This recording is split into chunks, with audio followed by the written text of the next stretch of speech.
জনপ্রতিনিধিদের যে দায়িত্ব, আমি আপনাদের কাছে কৃতজ্ঞ যে আমরা আজকে এখানে নির্বাচিত হয়েছি। একই সঙ্গে আমাদের এটাও মনে রাখতে হবে যে এই নির্বাচনে কিন্তু আরও অনেক মানুষ ছিলেন যারা আমাদের পক্ষে ছিলেন, আবার যারা আমাদেরকে ভোটও দেননি। কাজে আমাদেরকে সবার জন্যই কাজ করতে হবে। আমাদের এরকম না যে শুধু যারা আমাদেরকে ভোট দিয়েছেন তাদের জন্যই কাজ করতে হবে।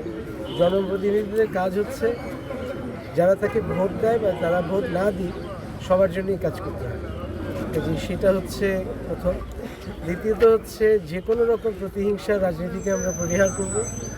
আমাদের এখানে আমরা কোনো রকম প্রতিহিংসা দল মত সেটার জন্য এটা হওয়ার কোনো সুযোগ ইনশাল্লাহ থাকবে না। আমরা সেভাবেই চেষ্টা করে যাব। তৃতীয়ত প্রথম পদক্ষেপ হিসাবে আমি এখানে যারা আইটির সঙ্গে জড়িত আছেন এবং যারা গার্মেন্টসের সঙ্গে জড়িত আছেন তাদের সঙ্গে কথা বলা শুরু করেছি যে তারা কত তাড়াতাড়ি আমাদের এখানে এসে কাজ করার জন্য উদ্যোগ নেবেন সেই হিসাবে। আজকে এটুকুই বলতে চাই, এসে বেশি আর বললাম। ধন্যবাদ।